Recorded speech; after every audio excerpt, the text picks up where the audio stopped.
Our exploration in this episode takes us back to the Middle Ages. A genuine, full-size, fortified medieval castle is being constructed in the North Arkansas Ozarks, and we'll tell you all about it in the first segment. And then we'll venture on into Bull Shoals Caverns near the town of Bull Shoals, and we'll move on to Overflow National Wildlife Refuge near the Louisiana state line. And we'll close it out by venturing into the crevice area at Devil's Den State Park. So now, let's go back in time to the 13th century.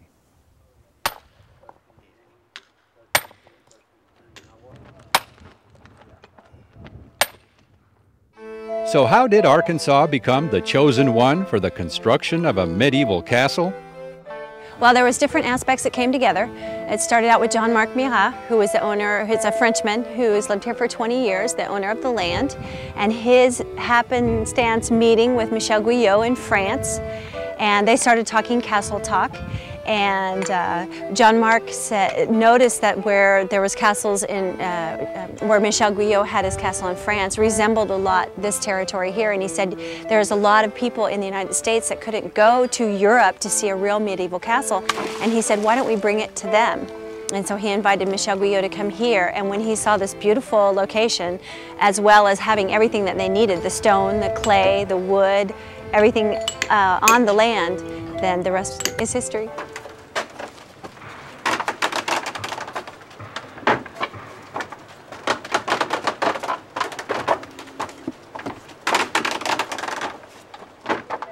"30 masons, carpenters, and stone carvers using 13th century techniques and tools will work year-round for 20 years, the average time required to build a castle in the Middle Ages."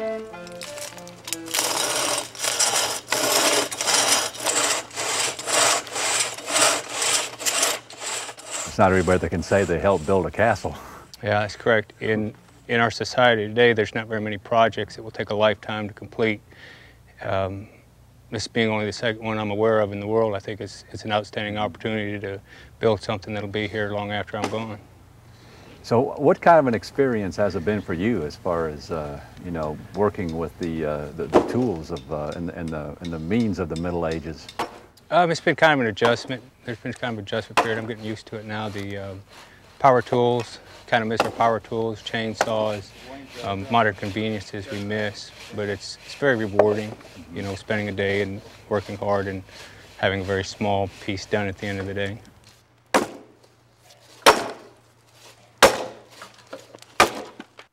Definitely the first time experience for something under this kind of construction, and you used to go to the store and buying your material pre-cut, and in this case we had to hand split each log in two and assemble the posts and everything, and everything is used, we were using hand tools, and that's a big difference in modern day power tools, which I'm used to, and it cuts your time about, you know, about a fourth done is what is usually done with power tools, and it's just a whole different experience, but it's really enjoyable. So do you plan on sticking it out for the duration? Yeah, I do. I plan to stay here hopefully for the 20 years it's going to take to complete the castle and all the buildings surrounding.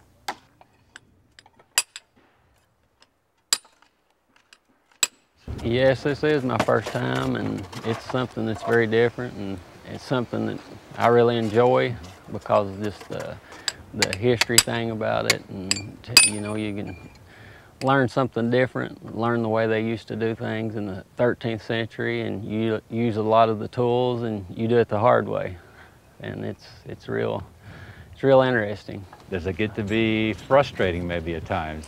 Yeah. Yeah, a lot of times whenever you're having to whittle those rocks out and carve them out, you know, some of them is easy and it goes good, and some of them, you know, can be stubborn. They don't want to bust out. And, yeah, it gets hard at times.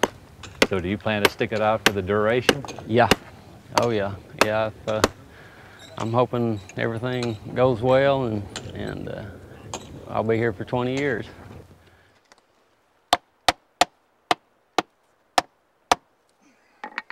The job of a blacksmith also plays a key role in the construction of a castle.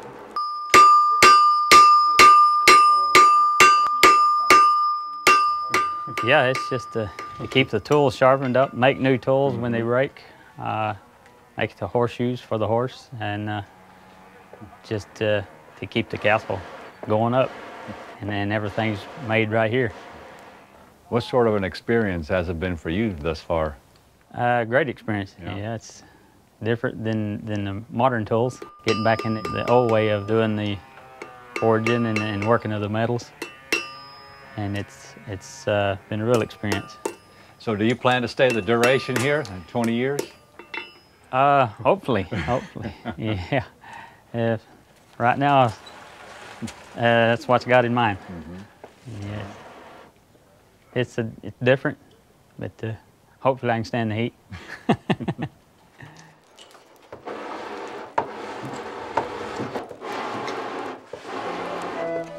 There are actually 3 aspects to the Ozark Medieval Fortress project. One is scientific, because we have scientific experts that are following the project so that it's authentic and it's real and it follows canons of the 13th century.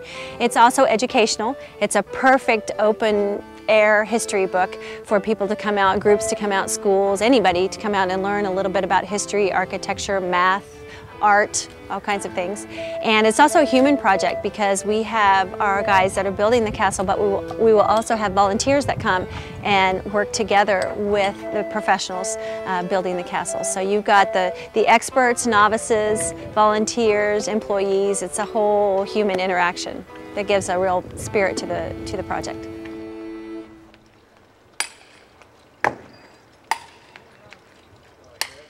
After completion, plans are to build a monastery or convent and a village in order to continue portraying life in the Middle Ages.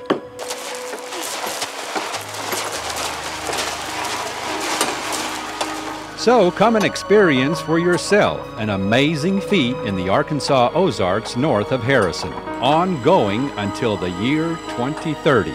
The Middle Ages in action, a living history book.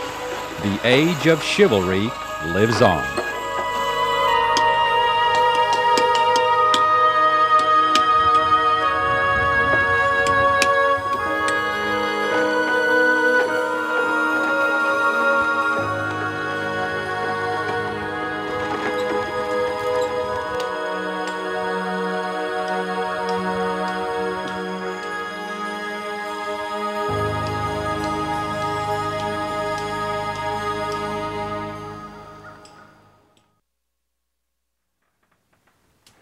$350 million years in the making, with formations that totally engulf you. For a journey to the center of the earth with the greatest of ease, you'll find it here at Bull Shoals Caverns.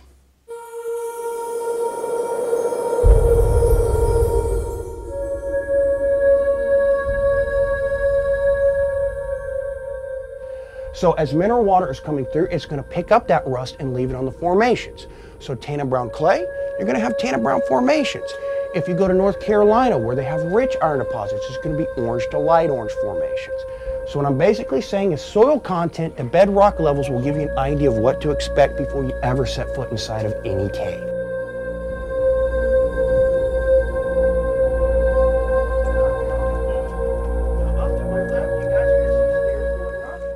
Bull Shoals Caverns happens to be one of the oldest caverns in the world.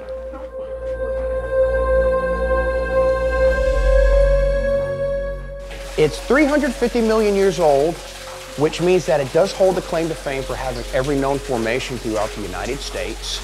The other thing that makes it interesting is that it's a much more tunnel-like experience.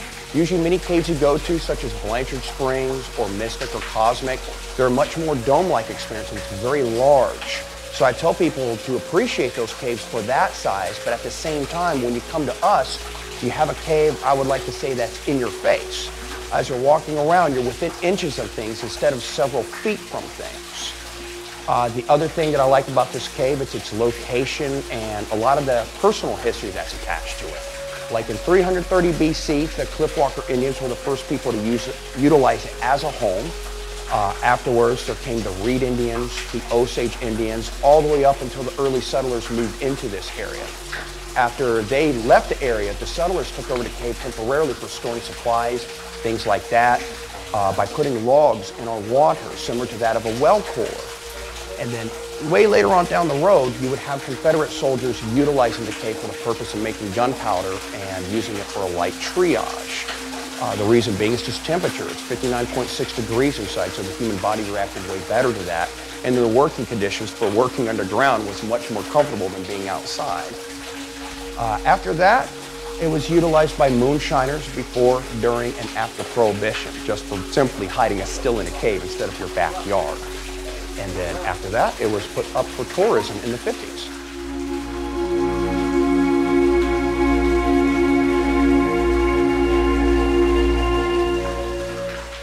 All right, our next point of interest is above our heads, but mainly we're going to be looking at these three beasties right here. Each one of these Drapolite weigh approximately 3 tons plus and can support up to 18 times their own weight, which basically means you could take 3 of my ugly blue Explorer from out front, jack them up, chain them to this first one, and it'll hold all 3 with no problems.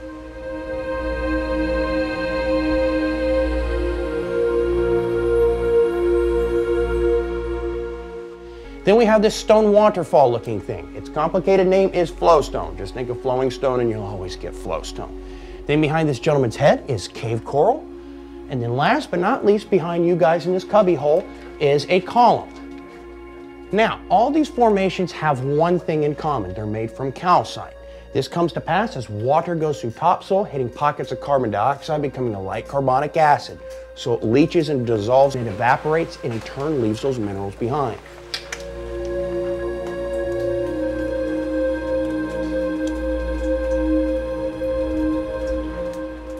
The one thing about Bull Shoals Caverns, it does have an abundance of water.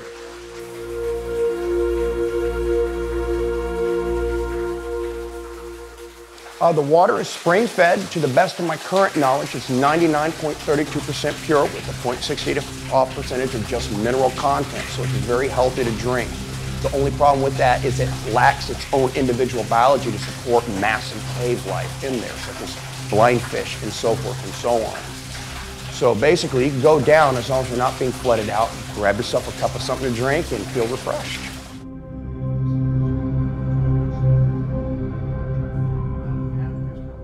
Along with all the water, there are also salamanders, cave crickets that don't chirp, guess they like to keep quiet in a cave, and of course, bats.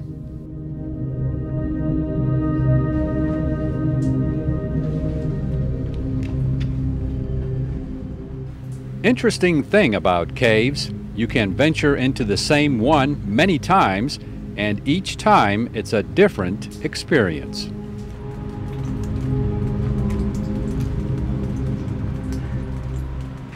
It's refreshing because you're always seeing something new, not just for our cave, but I'd have to say almost every cave that you could go to. You can go through it 100 times, and then if you have the opportunity to look around, you're going to see something new each and every time because below ground is so different from above ground. And that it is. I've said it before and I'll say it again. Going inside a cave is like going to another planet.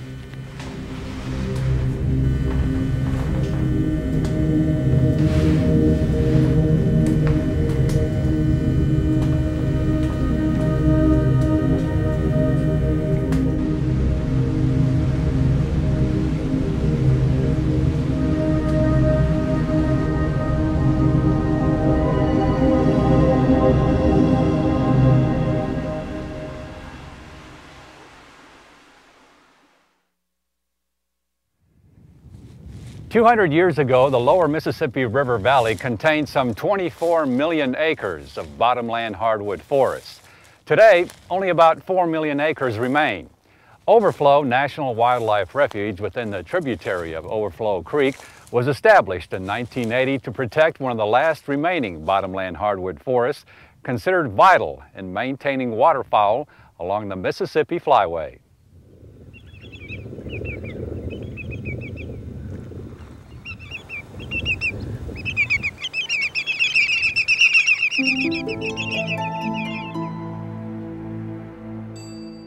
It is difficult to imagine just how much of this land was bottomland hardwood forest.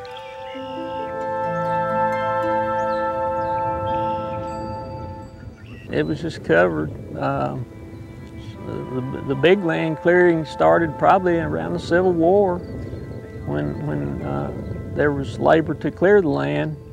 And of course Indians were clearing land here along Bayou Bartholomew even years before then. There were very large fields cleared along the bayou. They were higher ground. The Bayou Bartholomew was an ancestral channel of the Arkansas River, and the sandy banks are still the best farmland in the county, and that's where many Indian artifacts are found. Still quite a few signs of Indian civilization, Indian mounds. Many have been somewhat leveled, somewhat disturbed, and artifacts collected and so on and so forth, but there's plenty of evidence that they were here. And then modern day land clearing started occurring really in the 1960s, and this very ground we're sitting on right here, that we're standing on right here, was most likely cleared in the early 60s.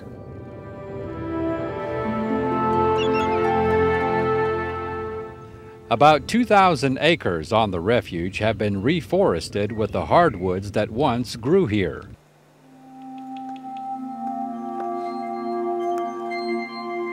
Those being all the native oaks, which consist of water oak, overcup oak, willow oak, post oak.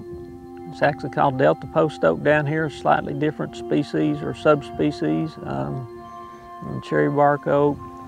There are many oak species. Anyone that says they know all the oak trees is probably not telling you quite the truth, because they're very difficult to identify and most valuable for food for waterfowl, producing those acorns.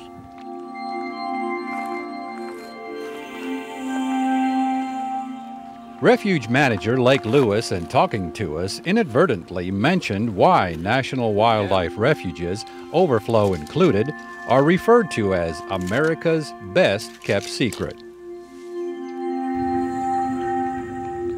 Most people from Stuttgart and Pine Bluff area and Little Rock have not even heard of the Overflow Creek bottoms, or really aware that the refuge is here.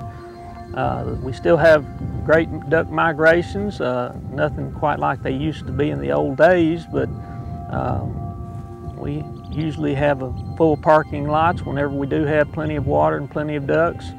And this year people had success more than half the days of the season. People had great success duck hunting.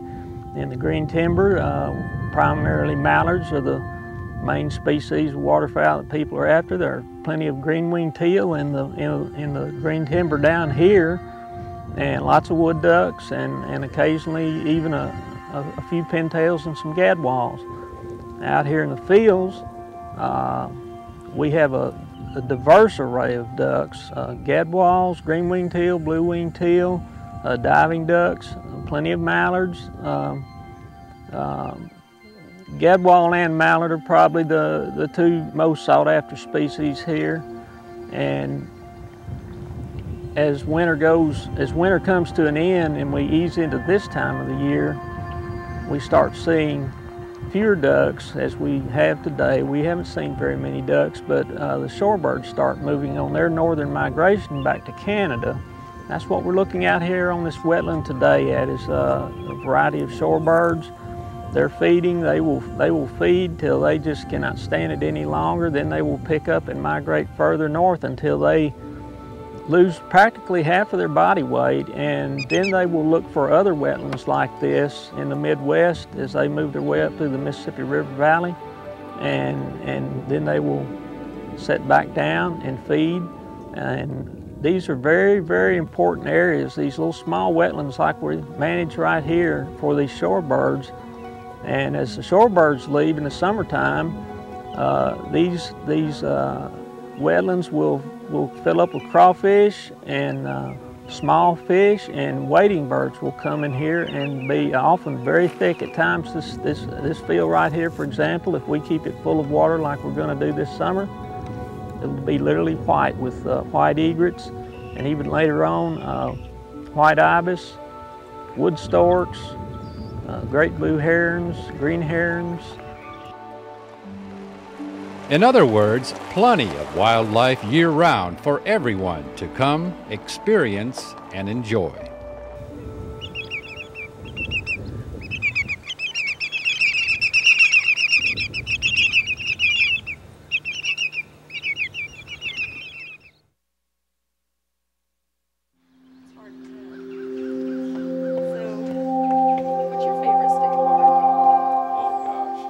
It is the largest sandstone crevice area in the entire United States, and it happens to be located at Devil's Den State Park in northwest Arkansas.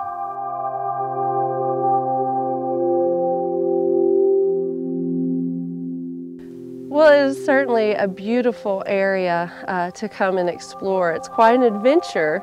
You're really on the edge when you come up here. The rocks tell a story of the geology of the area. These sandstone sedimentary rocks are remnants of when there was a prehistoric ocean all the way up to this part in northwest Arkansas. We can still find fossil evidence of that today. And so it's beautiful to see all the lichens that are living on the rocks, all the hydrangeas and ferns that crawl up the walls and really struggle to survive up here. And it's just a beautiful area for a real adventure. Well, that's what we're on, adventure.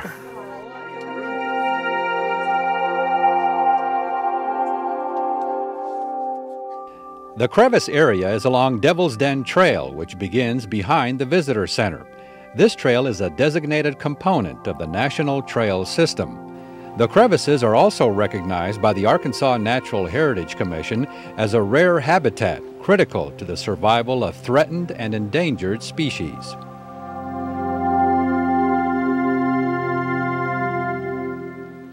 The crevices were actually formed at the same time as the caves, and them being in sandstone, they weren't created by water dissolving the calcium carbonate out of the rocks like you find in most caves in the world.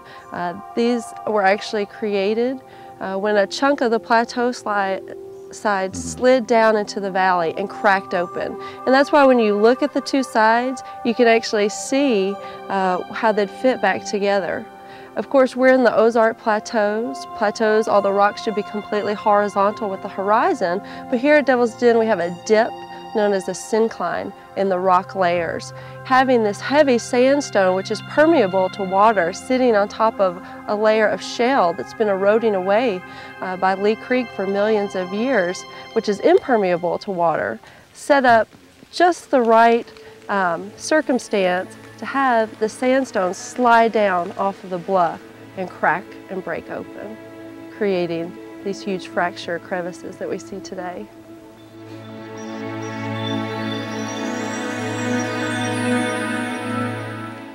As park interpreter Rebecca Spurlock and I made our way down into one of the crevices, you can see how we were just swallowed up by its enormous size.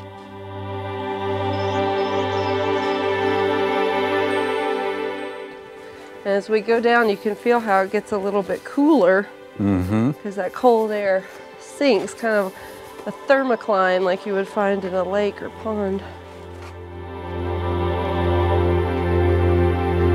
Tell everybody not to trust the trees. When venturing down into these crevices, try not to stare too long at the moss like I did. And many people are surprised to know that the rocks, when they're split open, are actually orange. They look green and gray and black because of all the different lichens and mosses growing up the sides, but... Whoa! Right there. All right, made it. I was looking at this moss here. That's awesome. Pretty amazing.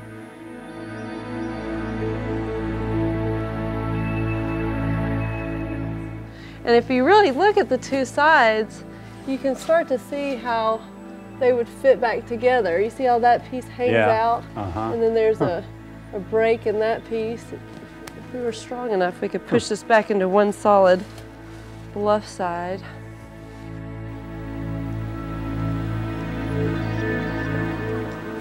And obviously, these do not fill up with water. A lot of people ask if these fill up with water ever, but the rocks are so porous and cracked that it just soaks right through.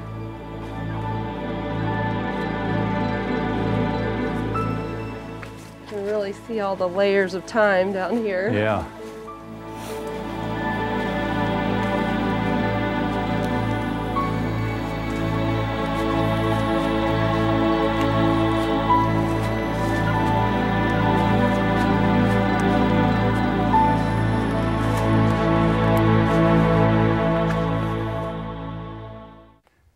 So if you'd like to try your attempt at a little crevassing, simply get in touch with one of the park interpreters at Devil's Den State Park.